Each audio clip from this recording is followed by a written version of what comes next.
everyone, welcome to Mad Over Exploring. We are in a new destination. The city is called Abu Dhabi. We are going to be here for the next 3 days on a stopover from the US to India, and we're going to make the most of it. The first part of this video is all about the luxury at its finest.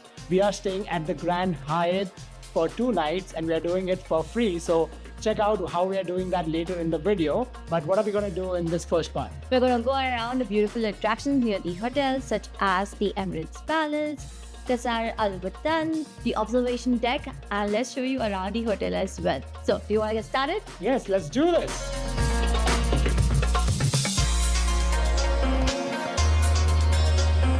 Usually Chai gives you guys a hotel room tour, but this time I'm going to do it because I'm super excited. We got upgraded to the Deluxe King balcony because of our explorer status with Hyatt. And let's start with the tour now. On the left, as soon as you enter, is the bathroom area where there's a soaking tub, his and hers vanity, and a dedicated shower area.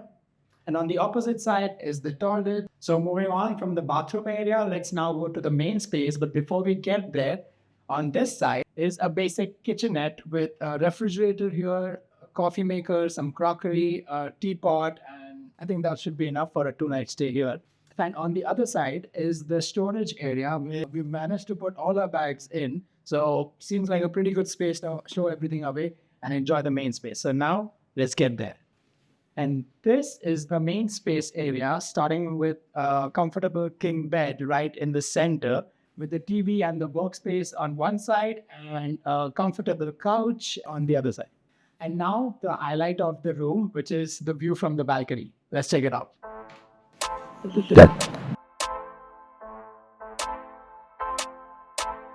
So from here you can see the Etihad Towers right in front of you.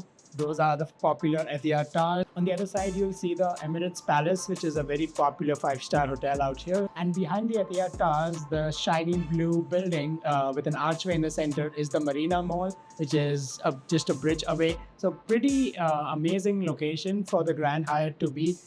Just a stone's throw away from so many multiple amazing hotels and museums and attractions to check out. So we can't wait to start showing you all of those.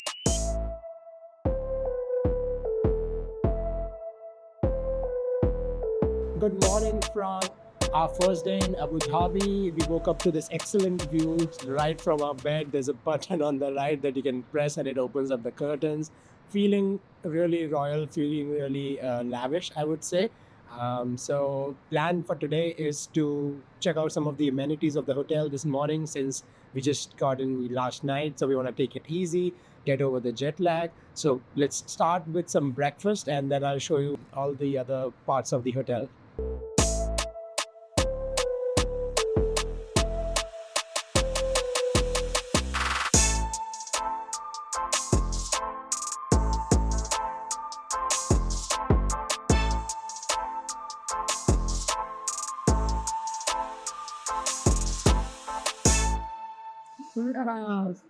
Yummy. What was that?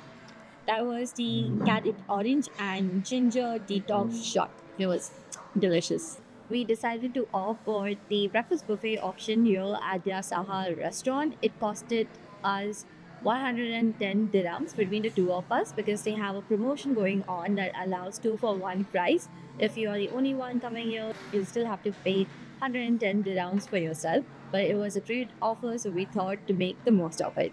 The options were pretty varied and with the great vegetarian choices. So we are glad that we started our morning by filling up our tummies and getting fueled up to have a great day.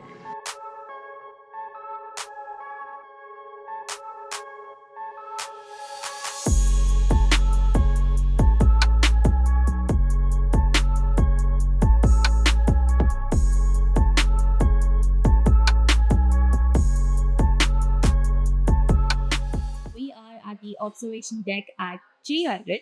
This is a restaurant located 300 meters above the sea level in the same building as the Conrad Hotel. If you would like to come up here for the beautiful panoramic view, you can simply do that by purchasing an entry ticket worth 35 products, or you can do what we did. You can plan to come here for lunch. They have a minimum charge of 55 dirhams per person, so you can not only enjoy a delicious meal but you can spend it as long as you want over here checking out the amazing view. So for an extra 20 dirham, you can enjoy a delicious meal and make it worth your visit. On their website, I saw the option to only book a reservation for the afternoon tea experience. We thought that it was a little bit pricey, so we decided to walk in for lunch instead. If that's something you want to try, do make sure to book your table in advance. We just got to know that if you're staying at Conrad, this experience at the observation deck at 300 is included in your reservation. So that's something you might want to consider too.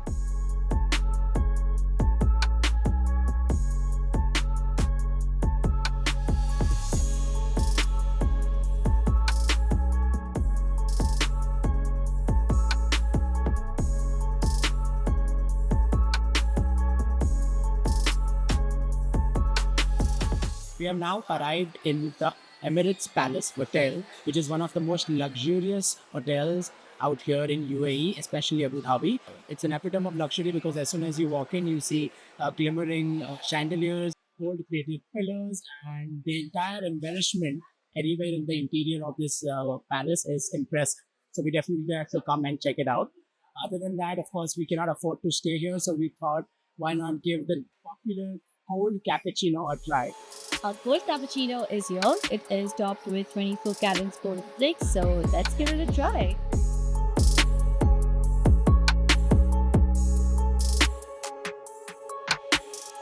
So we just paid about $26. That's 90 dirham for the coffee. I think it's an overrated experience, to be honest, because the coffee tastes pretty much like a regular cappuccino, but you only live once, so you know.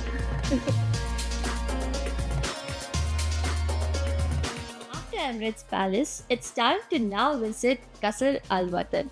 This was a must visit on our list. It's right next to Emirates Palace and it is the presidential palace of UAE. This is the place where the president and the vice president work from. We reached here at 4:30, cleared security, took a bus to the palace and then witnessed the beauty inside it. The palace has beautiful architecture and the patterns were super mesmerizing. The exhibits were also filled with a lot of history about UAE and there were different exhibits about the artifacts and diplomatic gifts, which is pretty cool as well. So we are right now in the Parliament chamber of the Qasr Al Watan. Right behind me, the chandelier that you see has about 350,000 crystals and weighs 12 tons. And there's even a staircase in there for anyone to do maintenance work. That's how big it is. We highly recommend grabbing tickets online in advance. So we made it a point to reach at 4:30. This gave us enough time to check out the palace from inside as well as outside during sunset. And it was perfect timing for us because as soon as we stepped out, we took our seat to watch the popular Palace in Motion show. This is a light show featuring beautiful story about the palace and also a lot of beautiful elements about UAE. The ticket to Palace in Motion are included in your entry ticket, so we highly recommend checking this out along with your visit to the palace. And now it's time for dinner.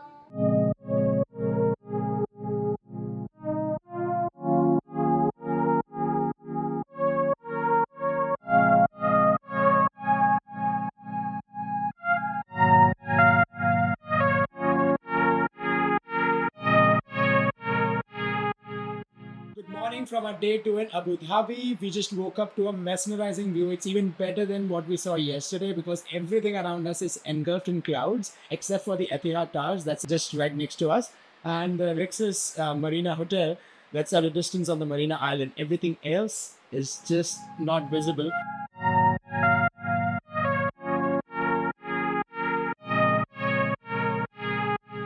We'll be checking out today, but before that, let's go and hit the infinity pool. We were hoping for a sunnier weather like yesterday, but we don't mind this cloudy one. No heat, no sun. Let's go and enjoy.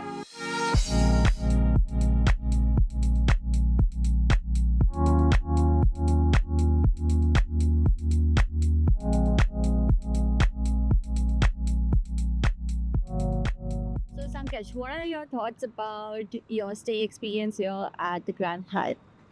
I think this has probably been one of the best Hyatt experiences we've done, it's sweeter because we are doing it for free, just using points. And I think this flight might be a good time to tell you how we are doing it. Number one, we have a few credit cards that earn points that can either earn Hyatt points or earn points that can be transferred to Hyatt. Once we have enough racked up over there, in our Hyatt account, if we are booking a stay, we would look for award bookings. So looking at the different hotels and the number of points that are required for any night, we would make a decision if we want to stay there. This one for the first night was an off-season day, so it only cost us 12,000 points, which in peak season would cost 18,000 points. So we definitely saved a lot of points there for the first night. For the second night, we used a free night certificate. A free night certificate is something that you get in a variety of ways. Number one, you can stay at 5 different brands of Hyatt and you can get a free night certificate.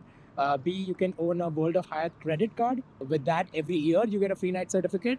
Or if you spend about $15,000 in a calendar year using that credit card, you get another free night certificate. So there's a variety of ways you can earn that, and we used ours for the second night, and that's how we made the stay free for ourselves. So the 3 credit cards that we have is the World of Hyatt credit card, which earns Hyatt points directly into your account, Chase Sapphire Preferred, that earns Ultimate Rewards points that can be transferred to Hyatt, and BILT credit card, which is a $0 annual fee card, and that can also be transferred to Hyatt. So all of these combined between the two of us generate a lot of Hyatt points. We'll leave the links to all of these credit cards in the description below. So if you want to check it out, you can. A couple of them would also have sign-up bonuses. So it's a great way to do some minimum spend and earn a bunch of points that can be redeemed towards a stay like this.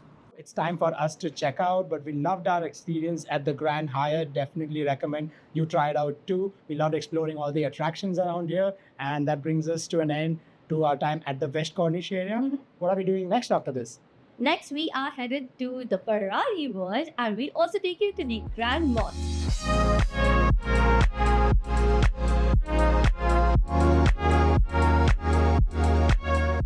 We are on our way to the Ferrari world right now, and the roads are pretty good. I really like the infrastructure here. The highways pretty smooth to drive. I'm driving at 140 kilometers per hour on this highway right now, so sailing pretty smooth.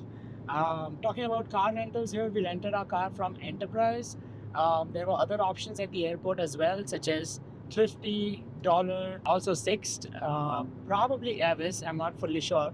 But there's a bunch of options, US companies, if that's what you're looking for. Same thing as usual, booked a reservation online, picked up our baggage when we landed at the airport, headed straight to the booth where we checked in with our reservation and got the car from the parking lot. So pretty smooth.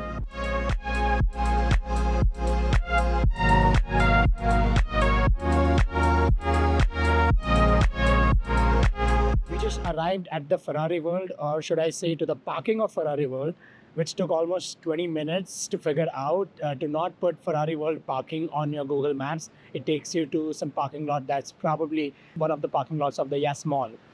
So just put Ferrari World and then follow the signs to the garage, take the elevator to the G level, walk through the fountains of Yas Mall, which we are doing right now, and hopefully you'll be at the gate.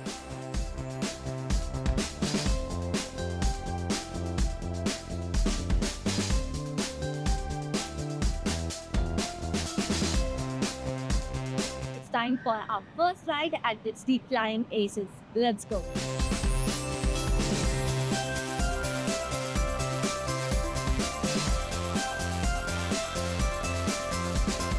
How was Flying Aces? This was our first roller coaster in Ferrari World, and I think we picked the most challenging one, right? It was crazy. So many twists and turns and so many drops. It's been a while since we've been on a roller coaster, so this was a perfect one to start with. I am dizzy right now, so I'm just gonna take a while to get okay for the next ride, but I'll be fine.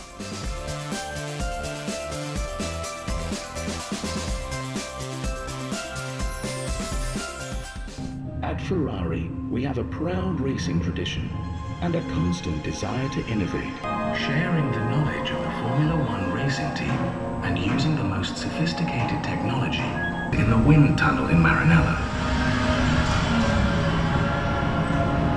See all those engineers The metal alloys are heated to 800 degrees Celsius, where it's plunged into a series of 11 dip tanks and rotated 360 degrees to provide a series of tough protective layers. And it's in the final assembly where everything comes together. The body, chassis and engine. And once the handcrafted interior is fitted and the wheel nuts are tightened, the car is ready to be tested. What did you think about that one?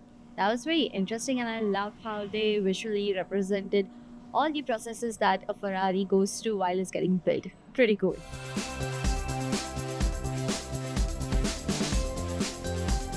The racing coasters were pretty fun. There are 2 tracks of roller coasters going simultaneously and racing each other. It went super fast for a moment and slowed down, and then went super fast. It was crazy and unpredictable, but definitely worth a try. With our admission tickets to the Ferrari World, we purchased one ticket that came with a meal voucher. By paying 50 dirhams extra, we got a meal voucher worth 65 dirhams. So we came to Il Podio, which is an international cuisine restaurant, more like a cafeteria, and they had different cuisines such as Asian, Indian, Arabic. So we went for the tandoori paneer with the naan bread. It came with the makhni sauce, and it was delicious.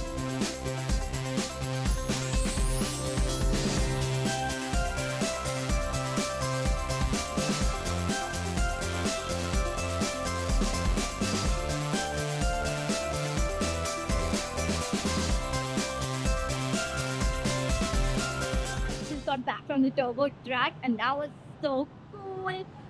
There was literally a moment up there where I could take a second and be like, oh, this is damn awesome. Like, I had a reaction and then we came down like zoop. It wasn't as scary as I expected it to be because it was barely for a few seconds. You just go and speed, go up and come back down. So highly recommend to do this even if you're scared.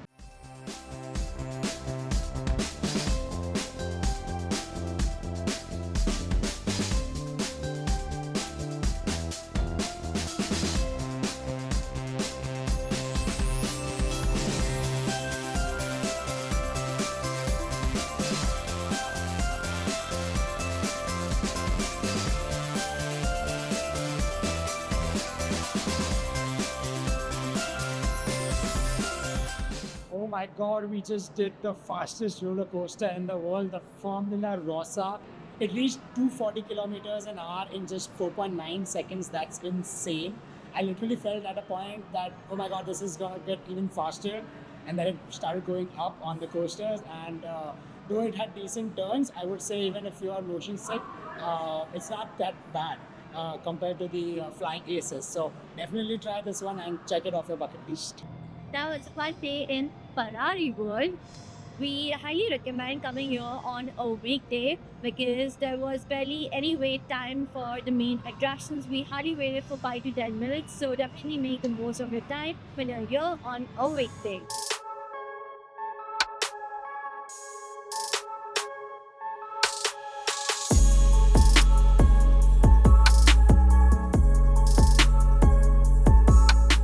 After Ferrari World, we came to the Yas Marina, which is just 5 kilometers away. We just thought we'll cool down after that crazy day by just taking a walk along this marina. You do need reservations, so we had made one just in case we wanted to get dinner over here. But right now, I don't think we want to do anything other than just check into our next hotel and take a nap.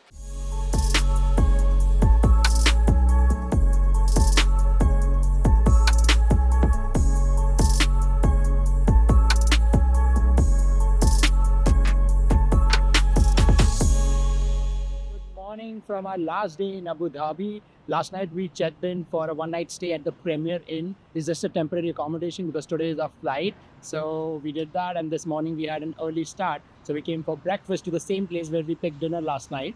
Kura Kura restaurant. It's an Indian place and it's a cheap place but a really good vibe in there, right? So that's how we started our day. Now we are headed to the most awaited part of this trip, which is the beautiful Grand Mosque. Let's go.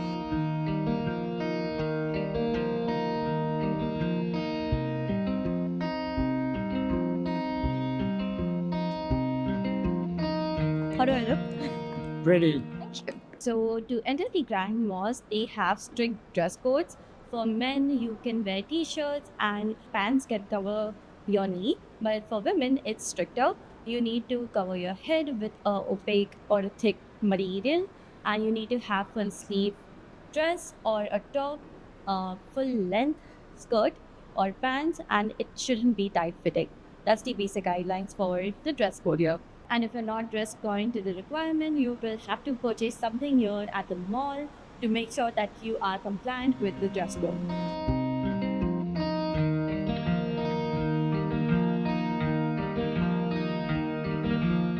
This masterpiece of modern Islamic architecture is built from materials sourced worldwide, including pristine white marble from Greece and Italy.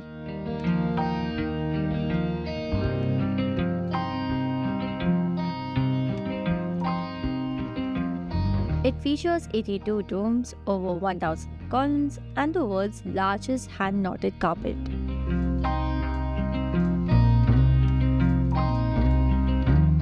Visiting the mosque is free, but you must register for time tickets online in advance. What a way to conclude our Abu Dhabi journey. From its towering skyscrapers to its rich culture and serene landscapes, this city has been a beautiful blend of tradition and modernity. Thank you for watching our video. Don't forget to like this video to show your support. If you're new here, hit that subscribe button. See you soon at our next destination. Until then, keep exploring.